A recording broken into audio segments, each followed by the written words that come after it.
du père Rusty. Alors c'est un format dans lequel on vous présentera des histoires de combattants ou des histoires qui sont liées au monde du MMA et où on va en gros faire tout un travail où on va croiser les documentaires, les différents articles qu'on a pu voir sur le sujet. Toutes les informations qui ont été dans ce podcast, qui ont été dites, ça vient de la bouche même de Francis Ngannou, ça vient de ses différentes interviews, des différents podcasts, pour vous donner en gros l'espèce de nectar à propos d'eux. Et donc aujourd'hui, ce sera l'histoire de Francis Ngannou, donc en particulier sa jeunesse et la traversée pour arriver jusqu'en France et ensuite aux États-Unis pour accomplir son rêve.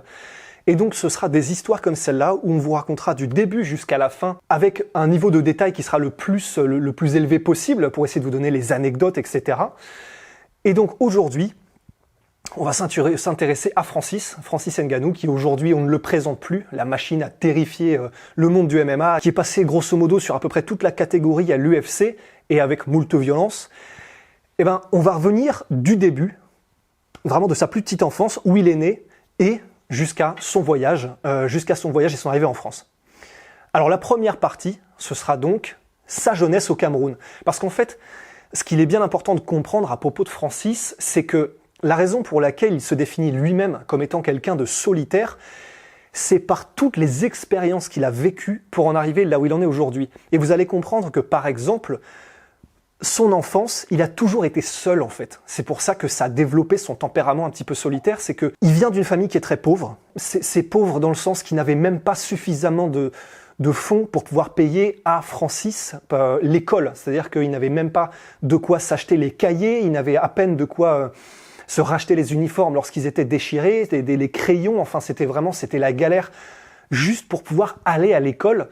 Et quand Francis décrit par exemple ses années formatrices lorsqu'il allait à l'école, il disait c'est même une des raisons pour laquelle j'arrivais pas à me faire d'amis et j'étais toujours tout seul parce que les enfants de ma classe estimaient que j'avais rien à leur apporter, j'avais rien à partager, j'avais pas de goûter, j'avais rien d'intéressant, j'avais rien qui pouvait vraiment les intéresser et leur faire dire on va le prendre dans notre groupe pour en faire un ami, un camarade de jeu ou quoi que ce soit.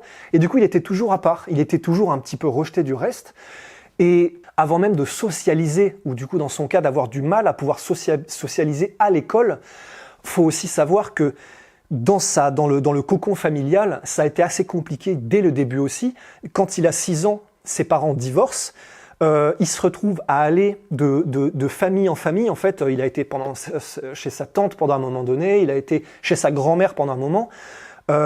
Ses parents se battent pour sa garde et lorsqu'il est par exemple alors je ne sais plus si c'est sa tante ou sa grand-mère, mais il se retrouve à un moment donné dans une famille où il y a déjà 9 enfants bien installés, 9 enfants de la famille. Lui, il est un peu comme l'intrus, et il le dit lui-même, parfois il me faisait bien comprendre que j'étais pas un frère, que j'étais pas quelqu'un de la fratrie, que j'étais vraiment plus comme un cousin, et donc même au sein du noyau de la famille, il a jamais été vraiment intégré en fait. Pour ce qui est de tomber amoureux des arts martiaux, de tomber amoureux de la boxe, etc., il dit que c'est quand il avait 5 ou 6 ans qu'il a été voir à un moment donné dans la chambre de son père, et que dans la chambre de son père, il y avait un poster de Rambo 2. Il a dû voir les muscles saillants de Stallone, il a dû voir tout ce qui allait bien, et il s'est dit, moi c'est ce que je veux. Je veux que dans ma vie, il y ait de l'action, je veux qu'il y ait quelque chose qui se passe, de la bagarre, des trucs.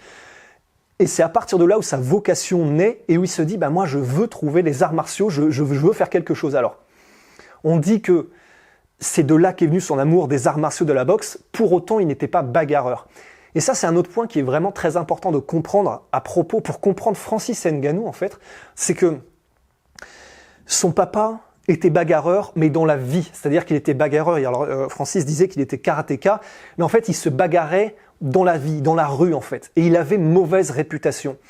Et c'est assez intéressant parce que Francis dit, quand j'avais à peu près 6 ans, et que mes parents se sont séparés, et j'ai commencé à entendre des bruits, des ragots, et à entendre la mauvaise réputation qu'avait mon père dans la rue en tant que bagarreur, Et en gros, il dit, j'ai eu honte de ça, j'ai eu honte de cette réputation que traînait mon père.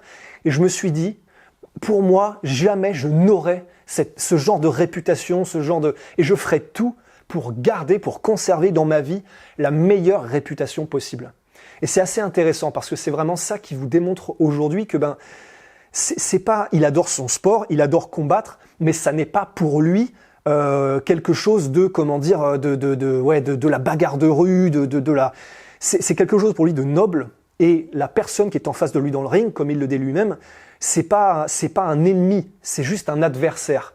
Il y a cet aspect donc où il découvre les arts martiaux, où il se passionne pour ce genre de choses. Et il dit même qu'il y a un moment donné où il a vu un film de Jean-Claude Van Damme et où ça l'a tellement passionné que, en gros, il est allé avec des connaissances qu'il avait à l'époque, comme dans le film Full Contact de Van Damme, et il est allé dans une bananeraie, parce que c'est ce que fait Van Damme dans le film, où il a défoncé plusieurs bananiers. Il a été puni d'ailleurs pour ce truc-là, il le dit lui-même, où il a été défoncé des bananiers à coups de pied, un peu en mode thaïlandaise, comme Van Damme dans le film Full Contact.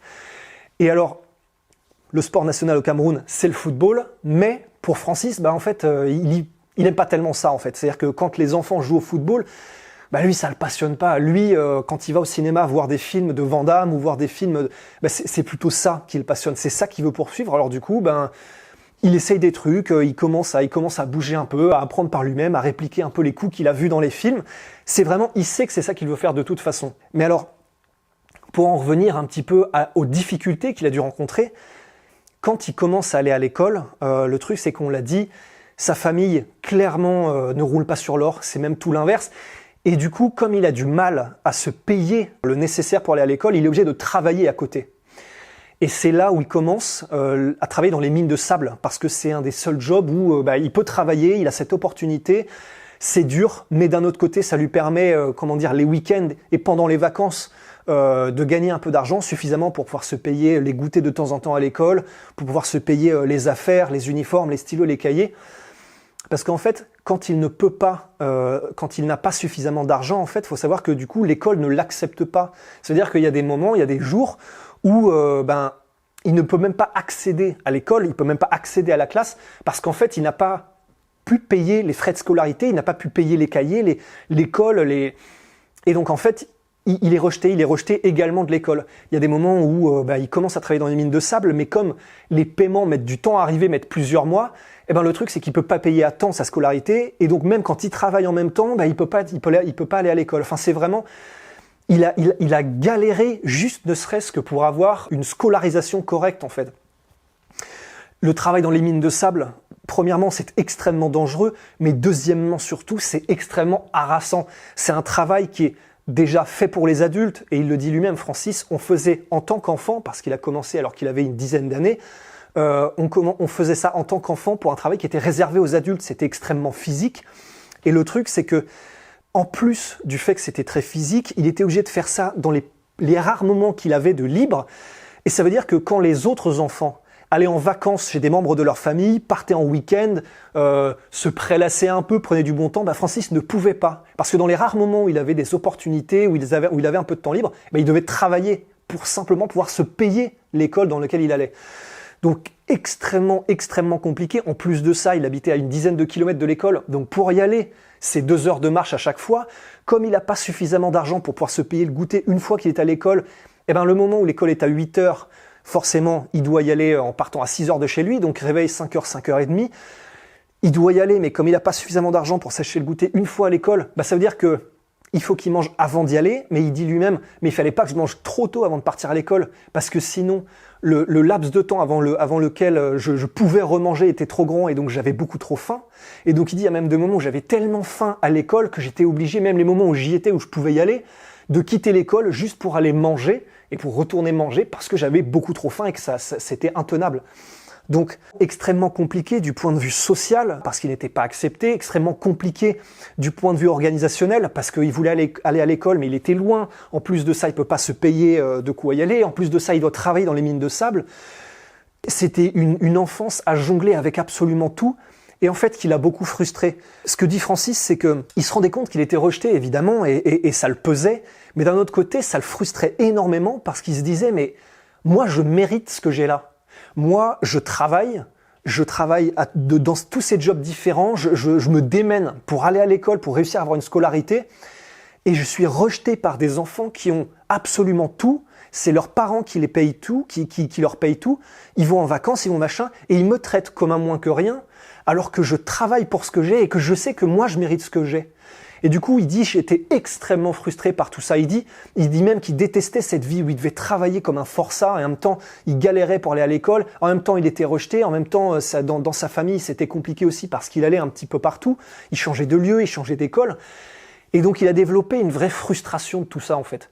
Mais en revanche, il a dirigé, c'est ce qu'il dit lui-même, toute cette frustration, toute cette énergie, il l'a dirigée vers un rêve qui, il le savait, il voulait que ça devienne quelque chose de positif. Il voulait que toute cette énergie-là, cette frustration, qui transforme tout ça en ce projet vers lequel il voulait aller. Parce qu'en fait, il s'est rendu compte petit à petit qu'il ne voulait pas rester là où il était, en fait. Parce qu'il savait qu'il voulait fonder une famille, il savait qu'il voulait avoir une situation stable. Il savait qu'il voulait pouvoir subvenir aux besoins du coup de ses futurs enfants, d'avoir un travail, d'avoir une maison. Et en fait, il s'est rendu compte que ça allait être extrêmement compliqué. Parce que travailler dans les mines de sable, le truc, c'est que là-bas, il y a beaucoup de gens qui le font toute leur vie. Et Francis dit, avec parfois le même salaire quand ils commencent et quand ils finissent. Donc en gros, vraiment, ils survivent. Et du coup, Francis disait, mais je pouvais pas. Moi, je pouvais pas. C'était inconcevable pour moi. Et du coup, il disait, j'étais fort en maths quand j'allais à l'école. Alors je me suis dit, je vais être comptable. Puis à un moment donné, il s'est dit, ouais, mais le truc, c'est que j'ai besoin aussi d'avoir des fonds. Il se rendait compte que pour subvenir aux besoins de sa famille, il fallait quand même beaucoup d'argent. Et donc il s'est dit, je vais essayer de devenir avocat parce que les honoraires, il a vu que ça payait bien. Et en fait, le monde réel l'a vite rattrapé parce qu'avec la scolarité qui était compliquée, finalement, il est resté sur le travail à la mine, il est resté sur ce qu'il pouvait avoir, en fait, sur tout ce qu'il pouvait accrocher pour survivre et pour réussir à continuer à évoluer et à au moins se maintenir, à réussir à avoir des repas corrects, etc.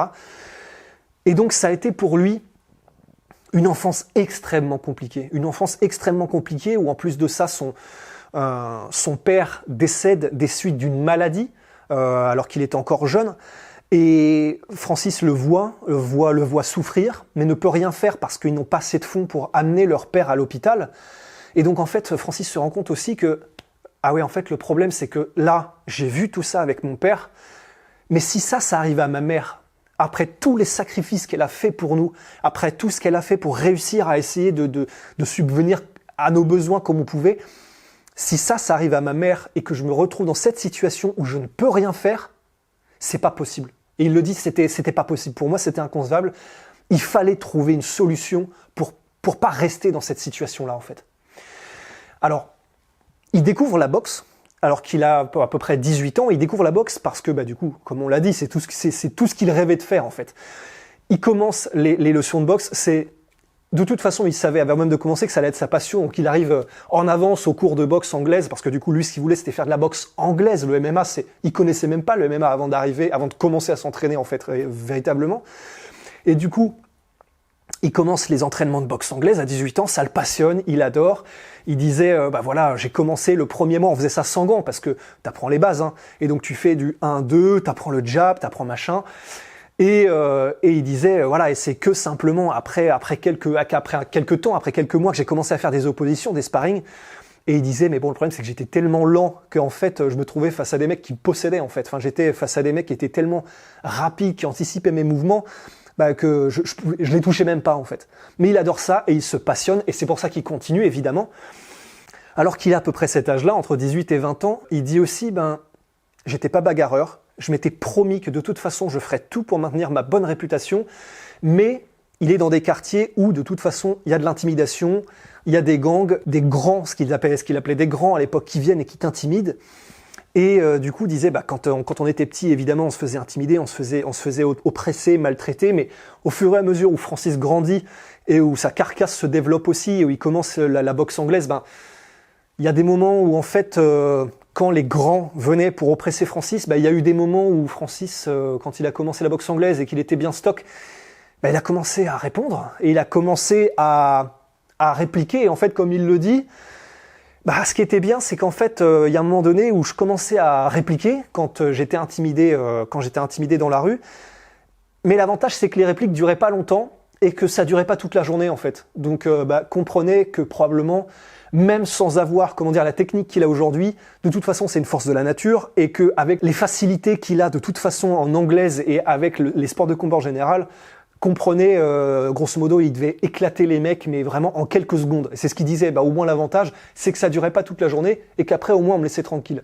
Et du coup, il se développe une réputation de, lui, clairement, ça marchait avant, mais maintenant, on laisse tomber parce que sinon, c'est la grosse sanction, en fait, c'est le tarif.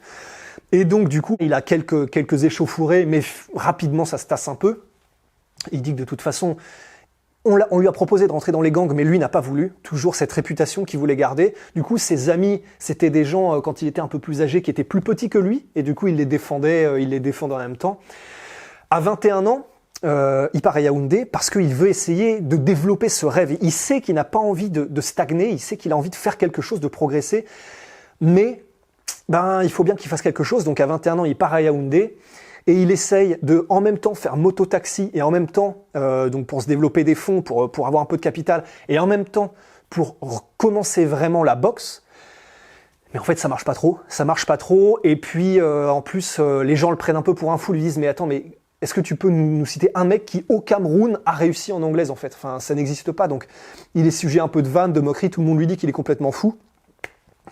Et donc à un moment donné, en fait, il vend sa moto et puis il arrête ce travail-là, il arrête cette situation-là. Mais il y a un moment donné où en fait il dit « Je savais que ça n'était plus possible. Je savais de toute façon que les opportunités, si je restais au Cameroun, elles resteraient fermées. J'arriverais pas à m'en sortir, j'arriverais pas à atteindre ce rêve que j'avais, que j'ai de réussir en anglaise, de réussir dans les sports de combat, d'aller aux États-Unis, de devenir une star, de devenir Mike Tyson. Ça veut dire qu'il faut que j'aille trouver, que moi-même, je me provoque ces opportunités-là de réussir. Et c'est à ce moment-là où il décide, donc il faut que je parte, il faut que je quitte. Et c'est là le début de la grande traversée de Francis Ngannou.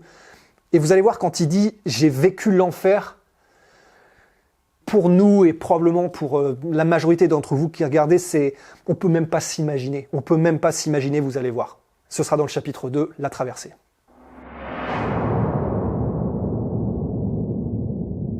Alors, à 26 ans, Francis décide de franchir le pas. À 26 ans, il décide de partir et il sait qu'il veut aller en Europe. Alors, à la base, en fait, il a dans l'idée d'aller soit en Angleterre, soit en Allemagne. Donc, il va s'arrêter en France, comme vous le savez probablement, où il va découvrir le MMA Factory, Fernand Lopez. Et ça, c'est l'histoire qu'on verra à la fin, lorsqu'il aura fini cette traversée. Mais d'abord, à 26 ans, il se dit qu'il va partir, mais il sait tout ce qu'il attend.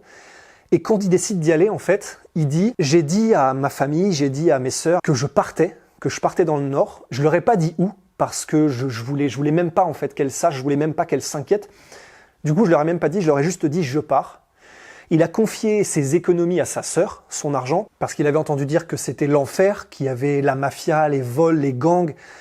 Et dans ces cas-là, il vaut mieux ne pas avoir beaucoup d'argent sur soi. Il savait que là où il allait, en fait, il risquerait de jamais en revenir. Et c'est ce qu'il décrit, ça c'est dans le podcast de Joe Rogan, et vraiment, on vous conseille d'aller voir parce que c'est assez fort à regarder. Parce que il n'est pas dans le pathos, il essaie pas de provoquer le pleur ou quoi que ce soit, mais la manière dont il le dit, si vous êtes anglophone, ça prend vraiment. Il dit, voilà, j'ai confié mes économies à ma sœur, je leur ai dit que je partais, mais la raison pour laquelle j'ai donné l'argent à ma sœur, c'est parce que je savais que ce que j'allais croiser pendant la traversée, on m'avait dit de toute façon, ce serait de la mafia, ce serait des gangs, ce serait de la violence, ce serait des meurtres, ce serait parfois des accidents qui font que il y a de grandes chances que je ne survive pas en fait, ou que je n'en revienne jamais. Et du coup, il disait, avant de partir, du coup, pendant 3 semaines, je suis resté au village et je profitais de tous ces souvenirs que j'avais là. Quand je regardais ma mère, en gros, et il le dit lui-même dans le podcast de Joe Rogan, je regardais ma mère et en fait, je la regardais en me disant, voilà, c'est peut-être la dernière fois de ma vie que je vais la voir. Et du coup, il faisait ça et sa mère le surprenait en disant, mais pourquoi tu me regardes comme ça? Non, rien. Il regardait son village, il s'imprégnait des odeurs, il s'imprégnait des bruits, il s'imprégnait de l'atmosphère, il s'imprégnait de tout ce qu'il avait toujours connu en se disant, peut-être que plus jamais je reverrai ça en fait. Et donc, il décide de partir. Alors il va en direction du Nigeria. Alors, jusqu'au Nigeria, pas de problème, parce qu'au Nigeria, en fait, tu n'as même pas besoin d'avoir de visa spécial. Tu peux y aller directement à partir du Cameroun. Il n'y a aucun souci, il y va en 2 jours, aucun problème. C'est lorsqu'il passe du Nigeria au Niger que c'est déjà plus compliqué.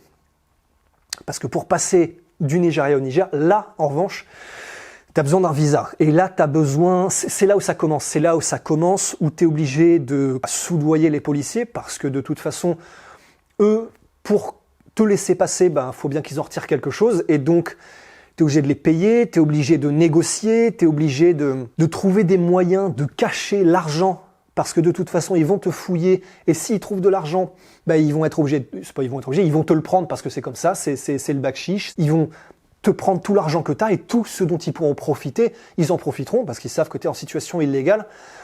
Et donc ils disaient, c'était devenu un peu comme un jeu en fait, parce qu'il nous fallait de l'argent, parce qu'on savait que pendant la traversée, il allait nous falloir pour manger en fait, juste pour survivre, pour avoir de quoi subsister. On ne pourrait pas survivre si on n'avait pas un petit peu de fonds, un petit peu d'argent. Et du coup, c'était devenu un peu un jeu de savoir comment est-ce que tu allais pouvoir cacher l'argent que tu avais pour ne pas que la police le trouve, en fait, pour pouvoir passer dans la suite de ta traversée. Et du coup, il disait, y a même des moments où j'enroulais dans du plastique, dans des feuilles de plastique, les billets, et puis je les avalais, en fait, je les mangeais. Et du coup, là, tu pouvais fouiller n'importe où, au moins tu les trouverais pas. Du coup, ça veut dire qu'à un moment donné, il allait falloir les ressortir, et dans ces cas-là, tu ressors les billets, comme tu le peux, et puis tu continues ta traversée. Et du coup, dans ces conditions un peu précaires, il traverse le Sahara. Parce que du Niger, il doit aller en Algérie. Et donc, il doit traverser le Sahara. Et la manière dont ils s'y prennent, généralement, en fait, c'est que il y a des 4x4, des énormes 4x4. Et ils se mettent le plus possible à l'arrière d'un 4x4. Et alors, dans le podcast de Joe Rogan, Francis donnait comme exemple, imaginez un gros 4x4 Toyota, un gros pick-up. Et il dit, imaginez-vous qu'on était à 25. Donc il fallait tenir à 25 personnes à l'arrière d'un gros pick-up, avec le moins de bagages possible, parce que évidemment, 25 personnes, ça fait déjà lourd quand même sur les suspensions, mais évidemment, il faut bien qu'ils voyagent avec quelque chose. Donc, le moins d'affaires possible, le moins d'eau possible, parce que l'eau, ça pèse lourd, c'est dense. Et du coup, il disait, voilà, tu sais que tu traverses le Sahara avec le minimum de rationnement d'eau possible. Donc, voilà, il se lance, il se met sur le 4x4 avec ses 25 personnes et il commence la traversée du désert du Sahara. Et alors là, il dit, ça n'a pas intérêt à casser, faut de la chance, parce que le truc, c'est que c'est le Sahara. Alors oui, tu vas le plus vite possible. Alors l'avantage, c'est que d'accord, il n'y a pas de gros panneaux limités à 90 km/h, c'est clair, tu peux tracer. Par contre, si la voiture casse au milieu du désert, game over, c'est terminé. C'est terminé dans le sens, tu meurs en fait, tu meurs de soif, littéralement, tu meurs de façon totalement impuissante. C'est fini. Si ça casse, donc une question de chance, c'est terminé. Donc déjà, tu passes toute ta traversée à te dire pitié que ça ne casse pas, pitié que la mécanique tienne. Mais en plus de ça aussi, la région, elle est sillonnée et quadrillée par les autorités en hélicoptère, qui sont bien conscients qu'il y a ces migrations, et donc s'ils peuvent, intercepter, ils interceptent, mais aussi les gangs. Le truc, c'est que ce sont des gangs armés, donc s'ils vous arrêtent, on ne fait pas de dessin sur ce qui peut se passer. Donc ils traversent le désert comme ça, ils traversent le Sahara comme ça, du Niger jusqu'en Algérie, d'Algérie jusqu'au Maroc, parce qu'en fait, c'est à partir du Maroc où ils passent jusqu'en Espagne, et à partir de l'Espagne, si tu arrives à traverser et à passer, là, tu as fait le plus dur. Le truc, c'est que c'est même pas le plus dur, en fait. Parce qu'il dit, je suis resté pendant 12 mois au Maroc. Je suis resté pendant 12 mois au Maroc parce que c'était des conditions pour réussir à traverser qui étaient... quand il dit « j'ai vécu l'enfer », on y est en fait. C'est-à-dire que là déjà, c'est au-delà de difficile, on ne pourra jamais s'imaginer. Mais là, ce qu'il va vivre à cet endroit-là, c'est probablement le pire de sa traversée. C'est ce qu'il dit de toute façon. Parce qu'en fait, il se retrouve au Maroc dans une forêt en fait, parce que le truc c'est qu'évidemment il est illégal. Et si les autorités te chopent, si elles arrivent à te prendre, en fait elles te ramènent dans le désert. Parce que généralement en fait ce sont des gens...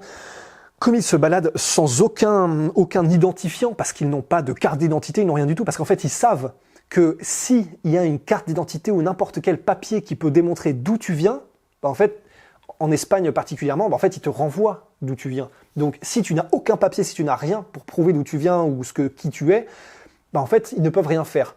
Mais du coup, ce que fait le Maroc, parce que sinon c'est un flux continu, c'est qu'en fait, bah, les autorités prennent ceux qu'ils arrivent à choper et en fait les renvoient dans le désert.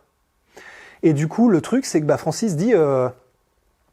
il y avait une forêt qui était pas loin de Melilla, en fait, qui est une enclave frontalière entre le Maroc et l'Espagne. C'est une des enclaves qui est espagnole sur, théoriquement, le territoire, en disant la terre marocaine, mais qui fait partie, qui est espagnole. Et en gros, du coup, il est arrivé et avec tous les migrants qui voulaient faire cette traversée, et ben en fait, il vivait dans les forêts environnantes, en fait. Donc, les forêts environnantes, il faut bien se dire qu'ils n'ont quasiment pas de moyens. Et donc, le seul moyen de survivre dans ces forêts, c'est chasser, si tu y arrives, pour te trouver des petits animaux, pour pouvoir manger. Ou sinon, c'est vivre de ce que tu trouves dans les poubelles, en fait. Donc, ça veut dire que pendant tout ce temps, pendant tous ces mois de cette épreuve, parce que pendant tous ces mois-là, pendant cette année-là qui va passer au Maroc, dans ces forêts-là, pour essayer de traverser, eh ben, il va survivre comme ça, en fait. Et il dit le plus dur, c'était l'hiver. Parce que l'hiver, bah déjà, t'as pas beaucoup de vêtements, t'as pas beaucoup de matériel, t'as rien du tout, et il fait froid. Donc, le truc, c'est qu'on s'imagine Maroc, forcément, c'est, comment dire, c'est le soleil, c'est machin, c'est... Non, l'hiver, il fait froid. Et pas beaucoup de nourriture, pas beaucoup de vêtements, aucun matériel.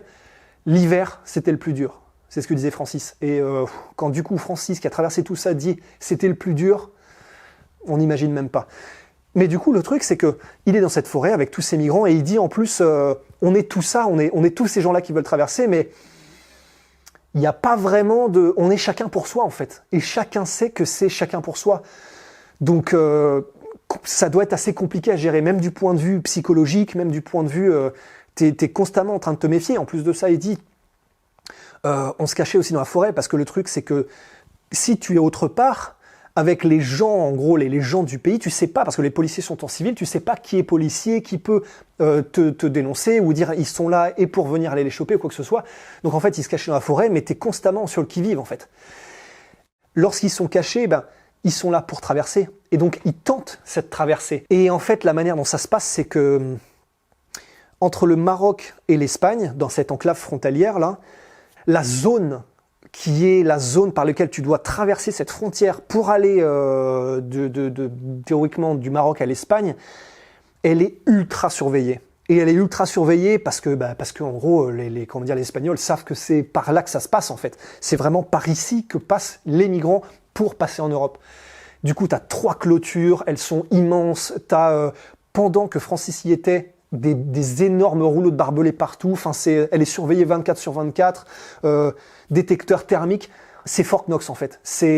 Là, les Espagnols ont mis le paquet pour que rien ne passe. Et du coup, tu dois d'abord passer ça pour ensuite arriver et choper un canot gonflable. Généralement, c'est des trucs, on vous laisse imaginer, c'est des trucs gonflables, probablement qui tiennent à moitié la route et sur lesquels les gars sont une centaine. Donc, c'est une horreur, mais ça, là, la forêt, traverser la frontière, traverser ces 3 clôtures à Melilla et réussir à passer avec les barbelés. Et Francis dit, les barbelés de Melilla, je m'en souviendrai toute ma vie. Parce que j'ai des cicatrices partout sur le corps.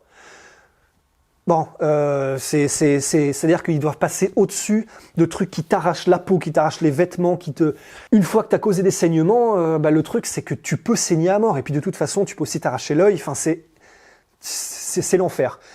Et du coup, passer de cette forêt, traverser ces clôtures-là, réussir à les traverser déjà, miracle. On arrive à Melilla, et à Melilla, tu dois choper un canoë, tu dois choper un bateau gonflable, un espèce de truc à moteur, et parfois même, Francis disait, en fait, il y a même des moments où, la seule manière d'avancer, en fait, c'était à la main. C'est-à-dire que, du coup, ils étaient tous sur le canot, agglutinés, et en fait, du coup, l'idée, le gars leur dit, l'idée, c'est qu'en fait, là, vous allez devoir pagayer à la main, en fait. Et Francis disait, ce qui est quand même vachement révélateur, en fait, de qui est Francis Ngannou, et de toutes les difficultés qu'il a traversées jusque-là, tous ces rêves qu'il a eus, c'est là où on voit que c'est quelqu'un d'unique. Parce que dans ces moments-là, Francis s'est dit, ok, on va y aller et on va être les premiers à traverser du Maroc jusqu'à l'Espagne en pagayant avec les mains. On va le faire. Ça s'est pas fait ce jour-là. Et en fait, ça va même pas se faire sur les 6 premières tentatives de Francis. C'est-à-dire que vraiment, il faut se figurer que la forêt, manger, se nourrir comme un animal, ou chasser, ou avec les poubelles, franchir ensuite les barbelés, les clôtures, les trucs miradors de Melilla, le canoë, le machin, où t'es en pleine mer, tu peux mourir noyé à n'importe quel moment s'il y a un pépin, t'es une centaine sur un bateau. Et en fait, Francis disait, il y a même un moment donné où je me disais, je m'en fous si je meurs. Si je meurs, c'est pas grave, je veux juste traverser, je veux juste en finir en fait. Ça, c'est ce qu'a dû survivre, c'est ce à quoi a dû survivre Francis Ngannou pour passer donc jusqu'en France, donc en Espagne d'abord, et ensuite vivre son rêve. Parce que lors de sa 7e tentative, c'est là où, donc il arrive à franchir ces différentes étapes, il y arrive, et là en pleine mer, en fait ils sont secourus par un navire de la Croix-Rouge qui les secourt, et enfin, pour la 7e fois, sa 7e tentative, 7e traversée, il est amené à Tenerife en Espagne. Et à ce moment-là, ça aurait été trop facile. C'est pas comme si à ce moment-là, ça y est, direction la France, Paris, etc. Parce qu'en fait, pendant 2 mois, il est en prison en Espagne. Parce que pendant 2 mois, en fait, il se fait choper évidemment par les gardes-côtes et puis par les autorités. Il n'a pas d'identifiant, de papier, de passeport, de carte d'identité, de quoi que ce soit. Donc en fait, les Espagnols ne peuvent pas le renvoyer d'où il vient, au Cameroun, mais ça, ils ne le savent pas. Ils ne savent pas d'où tous ces migrants viennent. Et donc, en fait, il reste en prison. Et pendant 2 mois, il va rester. Au bout de 2 mois, il est libéré, parce qu'ils ne peuvent rien en faire.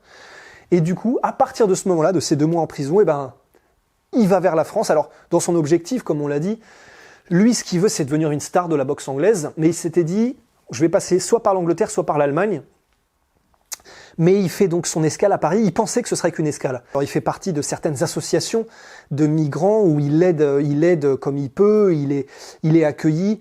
Lui, il dit qu'il préfère en fait aller dormir dans un parking seul, dans un parking souterrain, parce qu'il dit je voulais pas que le désespoir de certaines personnes m'influence en fait. Je voulais pas être déprimé par le désespoir de certains autres migrants qui disaient on est arrivé là mais on sait plus quoi faire. Et parce que Francis se disait, moi, alors qu'on me dit que l'Europe, c'est pas le paradis que tu penses, la France, c'est pas le paradis que tu crois, c'est pas aussi simple, ça va pas être comme tu crois. Et Francis répond à ce moment-là, moi, mon paradis, c'est celui que je vais me créer. Encore une fois, on en arrive aux mêmes choses, c'est par toutes ces épreuves qu'il a connues, cette solitude, le fait d'être mis à l'écart, le fait d'avoir ce rêve, le fait de savoir qu'il ne voulait pas rester dans la situation dans laquelle il était, on en arrive là en fait. On en arrive à Francis Ngannou, qui est en France, qui dort dans des parkings souterrains, dans un parking souterrain. Mais il dit, c'est à ce moment-là que j'étais le plus heureux de ma vie. Parce qu'il dit, moi j'étais en France, et c'est là enfin où j'avais toutes les opportunités de pouvoir devenir qui je voulais devenir.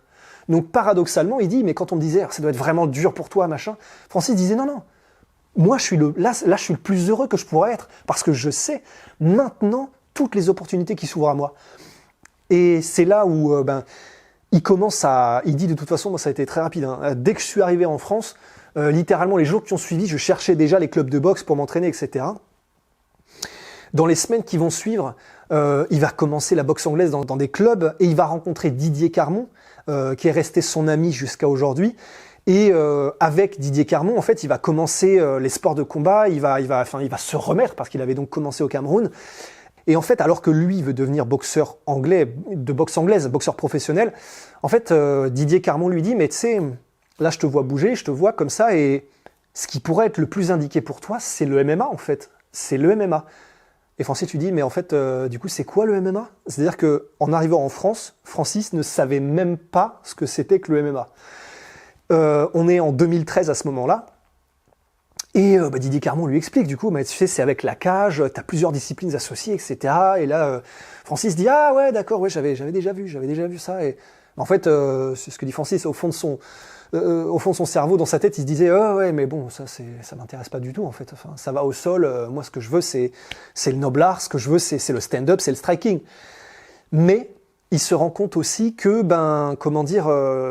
c'est peut-être par là aussi qu'il allait devoir passer pour gagner un petit peu d'argent les premiers temps.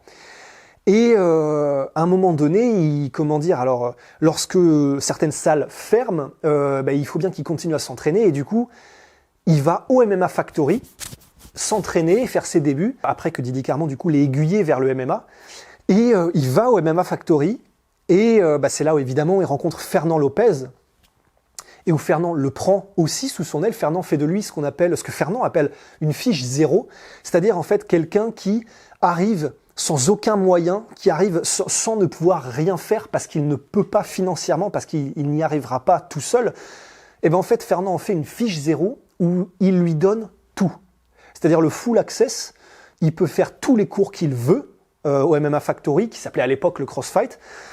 Il peut faire tout ce qu'il veut, et Fernand a même donné en fait des équipements à Francis, des vêtements, des gants, des équipements, du matériel pour les sports de combat, pour qu'il puisse s'entraîner.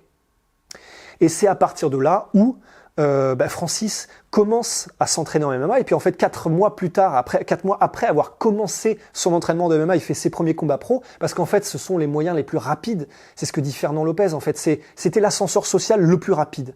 Et c'est ce que voulait Francis, c'était déjà se mettre à l'abri et gravir les échelons. Et dans l'esprit de Francis, c'est ok, je vais faire quelques combats de MMA, parce que pourquoi pas, machin, mais moi ce que je veux c'est l'anglaise. Il commence à faire quelques combats pro, donc clairement, si vous allez regarder ses premiers combats, dont ceux au 100% Fight, c'est vrai que clairement, il n'est pas aussi polytechniquement que ce qu'il est aujourd'hui, mais c'est clair, à chaque fois qu'il touche, comme dit Didier Carmon en fait, il a une frappe sèche qui vous détruit. La phrase, elle est tellement exacte. Ou comme dirait son entraîneur actuel, Dewey Cooper, because he's so special, even if he don't really let those tools go, if he lands a clean punch, man, there's few people on this planet that can take him. Et du coup, on le voit dans ses premiers combats que clairement, il y a quelque chose de spécial avec Francis. Et même s'il a quasiment pas de base en lutte et en sol, sa simple puissance athlétique et les quelques techniques qu'il a appris un petit peu comme ça à la va-vite, ça lui permet de s'en sortir. Et donc il commence à gagner quelques combats comme ça. Il a une défaite à un moment donné contre Zoumana Cissé en MMA. Et là, en fait, alors qu'il projetait d'arrêter après ce truc-là pour se plonger vraiment dans l'anglaise, en fait, il a cette défaite et son orgueil lui interdit d'arrêter sur une défaite en MMA. Et en gros, aujourd'hui, il le dit, finalement, c'était un mal pour un bien parce que du coup, s'il n'y avait pas eu cette défaite, j'aurais pas continué, j'aurais pas persévéré probablement en MMA. Et du coup, il continue de fil en aiguille, donc il continue, il regagne des combats et il va en Suisse, etc. Il gagne des combats. Et le jour de son anniversaire, alors qu'il commence à repenser à l'anglaise, etc., Fernand l'appelle et lui dit voilà, j'ai une bonne nouvelle pour toi. Ton contrat à l'UFC, c'est validé. Et là, du coup, évidemment, Francis, même si c'est pas un fan assidu clairement du MMA, il sait ce que ça signifie. Il sait aussi ce que signifie un contrat à l'UFC, puisque tu commences à 10 000. 10 000 pour te présenter et pour combattre, et 10 000 en plus, donc tu doubles ton salaire si tu remportes le combat. Et en plus de ça, dans le contrat, tu sais que tu passes de 10 000 à 12 000, ensuite de 12 000 à 14 000 au fur et à mesure des combats que tu gagnes. Et donc Francis se disait, d'accord, je veux devenir Mike Tyson et je veux devenir combattant professionnel en boxe anglaise, mais difficile de dire non à une opportunité qui est aussi énorme, de faire de l'argent, de réussir à me mettre à l'abri et de me donner l'occasion de devenir une star comme je voudrais devenir et de devenir champion du monde et de devenir cette personne que j'ai toujours voulu être. Le reste, vous le connaissez. Francis Ngannou aujourd'hui est une légende du MMA poids lourd. Il est à l'UFC. C'est devenu une star dans son propre pays où il a lancé sa propre fondation, la Francis Ngannou Foundation, la fondation Francis Ngannou, qui aide des jeunes à se développer au Cameroun. C'est grâce à cet ascenseur-là, à l'UFC, grâce à qui il est devenu aujourd'hui, grâce au MMA, qu'il a pu... maintenant, il vit aux États-Unis et qu'il a pu aussi aider son pays natal, le Cameroun, et qu'il est devenu la légende et la superstar qu'on connaît aujourd'hui. Et d'ailleurs, c'est assez intéressant parce qu'en fait, il dit aujourd'hui, donc là, on est au présent, au temps présent. Il revient évidemment de temps en temps au Cameroun chez lui. Et en fait, il dit je retourne dans tous ces endroits-là où je me souviens avoir été malheureux et avoir détesté ma vie. Et en gros, il y retourne les mines de sable, il retourne à tous ces différents endroits. Et en fait, parce que c'est la question que lui avait posée un des intervieweurs, mais on t'a vu retourner aux mines de sable, etc. Et il répond, oui, parce que lorsque je suis là-bas, lorsque je retourne dans les mines de sable là où j'étais, je me souviens exactement de ce que je pensais quand j'y étais à l'époque. Et du coup, il dit, je me souviens que il y a, 20 ans de ça, quand j'étais ici, 25 ans, quand j'étais à ce même endroit-là et que je travaillais et que c'était la saison des pluies, et parce que pendant la saison des pluies, il n'y a pas école, mais les adultes ne veulent pas travailler dans les mines de sable. Donc nous, on y allait, les enfants, mais du coup, on revenait, on était frigorifiés parce qu'il pleuvait tout le temps, tu étais trempé jusqu'aux os, donc tu devais travailler 3 fois plus, ce qui était cool pour les employeurs, etc. Tous ces souvenirs-là. Il dit, je m'en souviens, j'étais dans les mines de sable, et maintenant, je me dis, j'y étais, sauf que là, dans une semaine, je repars aux États-Unis. Sauf que là, il y a mon 4x4 qui est garé là-bas. Sauf que là, maintenant, il y a toute ma vie qui m'attend et que j'ai réussi à me créer. Donc voilà, c'était la vie de Francis Ngannou, de sa plus tendre enfance jusqu'à aujourd'hui, les épreuves par lesquelles il a dû passer pour devenir qui il est aujourd'hui.